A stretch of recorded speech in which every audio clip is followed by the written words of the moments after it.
晚上好，各位学员们，大家晚上好。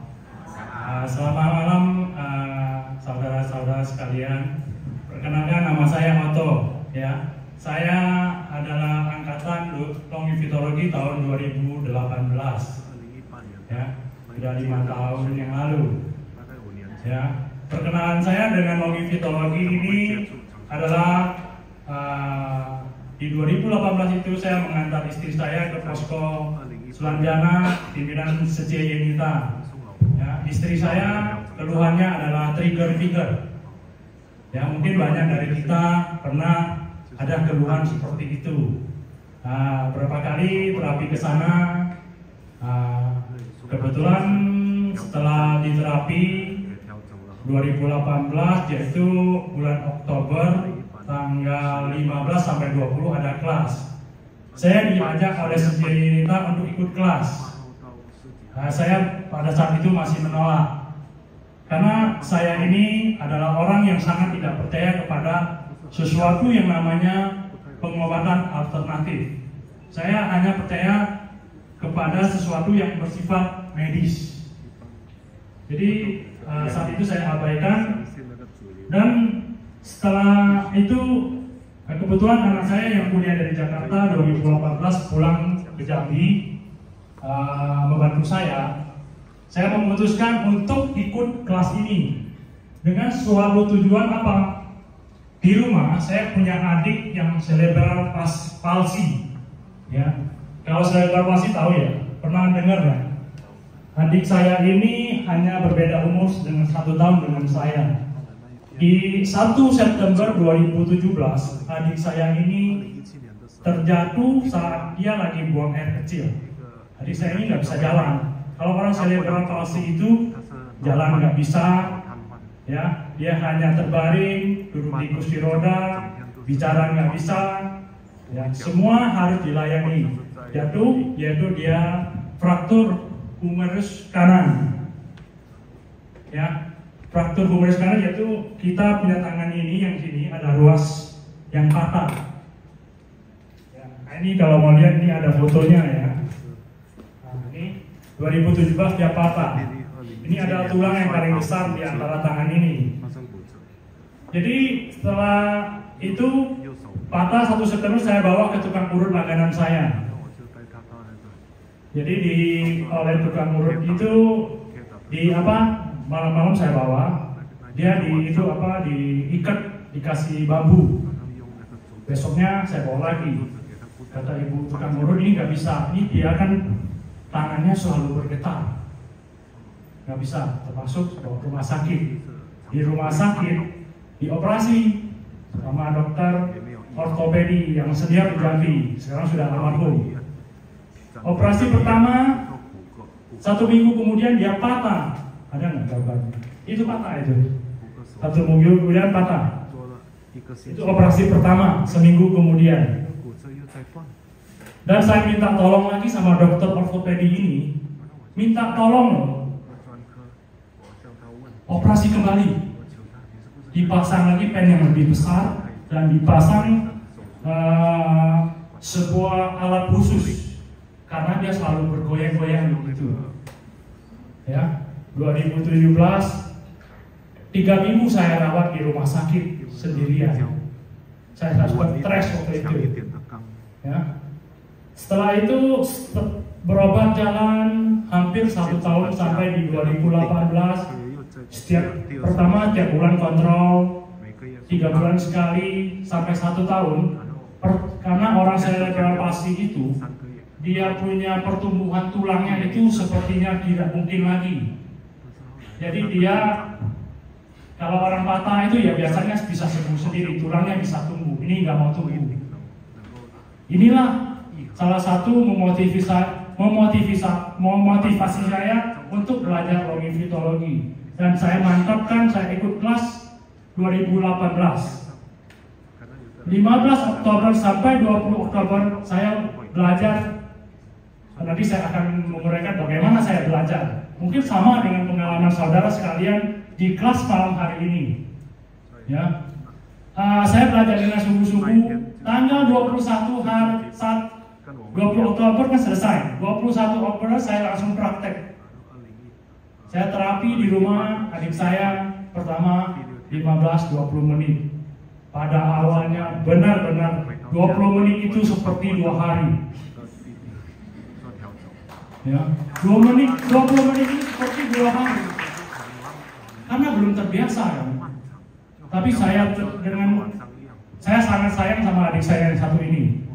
Karena kasih sayang saya terus belajar, saya terus 1 hari 20 menit, sampai saya bisa menerapi dia 1 jam. Dan saya merapi adik saya ini bukan 1 atau 2 hari. Sampai hari ini saya tetap menerapi dia. Jadi saya jadwalnya setiap pulang kerja jam 5 sore, saya istirahat sebentar, saya tetap terapi dari Senin sampai Sabtu, Senin sampai Jumat. Sabtu saya tidak terapi, Minggu saya pagi terapi, terus begitu sampai setahun pun ya saya cek ronsen lagi, pertumbuhan tulangnya sudah ada. Sampai sekarang dia tangannya, tapi pennya masih ada di dalam, saya nggak berani buka. Dan setelah itu namanya orang dengan cerebral palsy itu, dia itu pertumbuhannya itu tidaklah seperti orang biasa. Ya, dia hanya terbaring di rumah. Ya, dulu dia kalau mau buang air besar, adik saya ini, kalau dia mau buang air besar itu seperti, kalau kita lihat seperti apa? Kalau itu seperti kambing. Dia begini di belakang. Setelah dia jatuh nggak bisa, dia terbaring. Jadi timbullah keluhan namanya buang feses, buang air besar, nggak bisa. Kita perlu memerlukan obat-obatan seperti kalau kita boleh merek seperti mikrolak ya, 2 hari sekali. Sampai-sampai kadang-kadang itu tidak bisa lagi pakai mikrolak, sampai banyak sekali timbunan kotoran. Saya perlu pakai tangan. Saya perlu korek tangannya dari anusnya, seperti itu. Setelah itu keluhan ini saya terapi sekian waktu. Sekarang dia tidak perlu lagi mikrolak, tidak perlu apa, dia bisa buang air sendiri 2 hari sekali terbaring di ranjang. Banyak lagi keluhan lain seperti dia ada infeksi saluran kemih, dia juga saya terapi biarpun dia pernah dirawat ya. Saluran kemihnya pun sekarang sudah baik. Kalau kita lihat foto-fotonya, ini ya kita lihat ini. Fotonya ini posisi kemarin yang saya foto. Kita lihat badannya sudah itu. Kalau kita lihat foto yang ada lagi, ini yang sekarang. Nah, ini yang tangan yang patah itu ya. Nah, ini yang sudah bagus ya. Nah, lagi belakang. Nah, ini saat dioperasi 2 kali operasi besar ini. Nah, ini lihat tuh. Nampak kan itu tulang-tulangnya itu.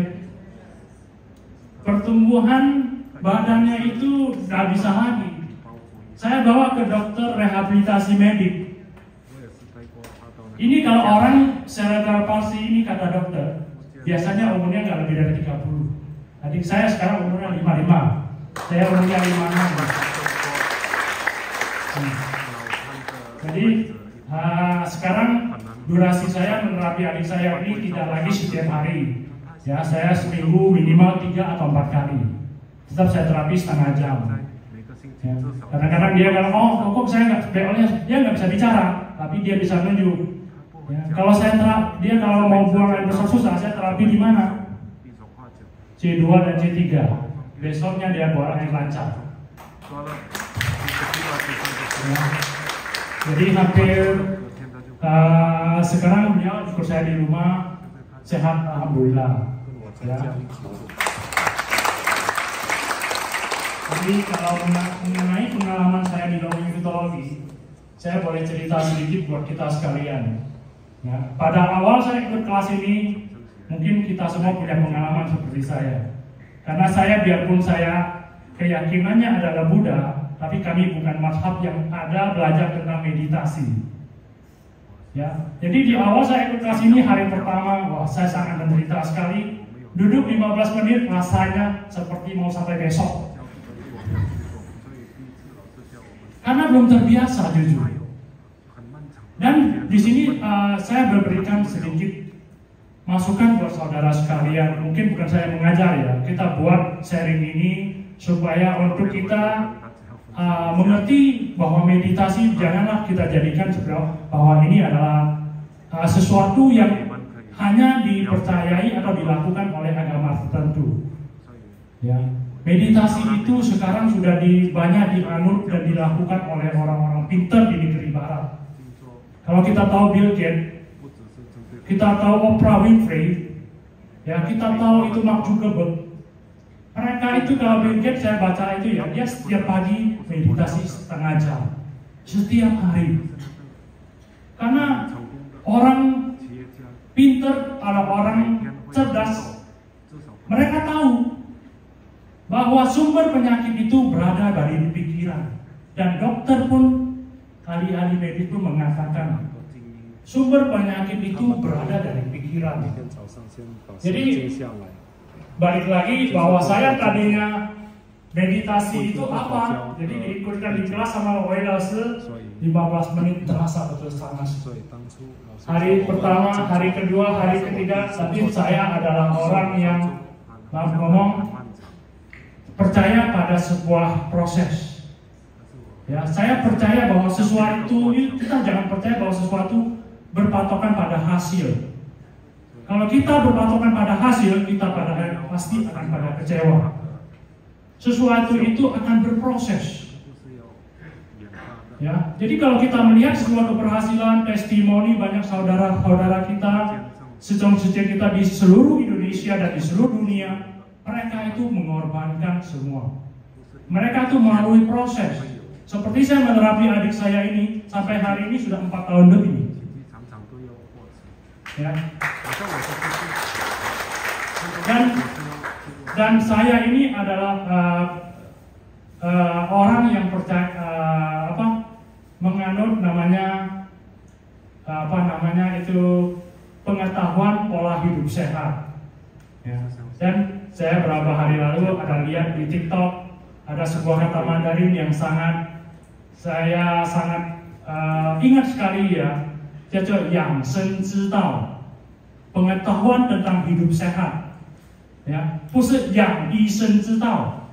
Ya, pengetahuan kesehatan hanya berdasarkan kepada pengobatan dokter. Ya. Jadi kalau hari ini kita belajar melalui fitologi ini, kita masuk kepada suatu cara untuk yang sen知道, ya, pola hidup sehat. Ya. Jadi kita ya karena saya sendiri orang yang percaya proses, saya belajar ini. Awalnya saya belajar meditasi 15 menit, 10 menit, itu betul-betul sangat sulit sekali. Perlahan-lahan saya menerapkan semua ini di dalam pola hidup saya. Ya, jadi sekarang pola hidup saya mengatur tidur jam 10 malam. Saya akan bangun, saya pasang alarm 5.20 saya sudah bangun. Saya akan meditasi 30 menit, menjadi kebiasaan hidup. Sejak pandemi sampai sekarang sudah 3 tahun lebih. Ya, saya berharap ini juga membuat motivasi dan dorongan buat kita belajar bersama. Bukan saya hebat ya, tapi inilah saya memberikan sebuah sharing ya, bukan saya membanggakan diri. Ya. Ini saya jadikan motivasi buat diri saya, juga inspirasi buat kita semua. Ya. Karena investasi yang paling tidak ternilai di dunia ini selain kesehatan tidak ada lagi. Tanpa kesehatan, ya, semua yang kita miliki itu tidak berarti. Ya, setelah pola hidup saya adalah 30 menit meditasi, setelah itu saya olahraga 30 menit. Ya. Begitulah tiap hari saya lakukan. Dan satu lagi yang lebih mungkin kita tidak percaya. Ya. Kalau sebelum saya belajar melalui fitologi, saya minimal 2-3 tahun, 2-3 kali setahun itu akan mendapatkan flu yang berat. Saya kadang-kadang sampai panggil dokter ke rumah, suntik. Tahun pertama masih kadang-kadang ada flu, tapi sampai hari ini saya berdiri di sini, saya belum pernah kena flu. Dan selama COVID, ya saya mengunjungi teman ke rumah sakit, ya saya tidak kena COVID. Jadi beginilah kehebatan dari ekologi, dan kita berterima kasih pada Wei Lao Tzu yang hadir di kota kita untuk mengajarkan kita. Harapan kita semua bahwa belajarlah dengan sungguh-sungguh. Ini sebuah ilmu yang tak ternilai harganya. Ya, ingatlah, jangan kita lihat hasilnya. Karena apa? Penerapian ini tergantung, ada orang 1-2 hari atau 1-2 kali belajar mendapatkan reaksi. Ada orang sama sekali tidak ada loh. Mungkin ada di antara kita yang tidak pernah rasakan apapun. Tapi ingat, semua itu akan berproses. Lakukanlah dengan sungguh-sungguh dan penuh keyakinan, pada saatnya itu sangat bermanfaat. Ya, sekian saya.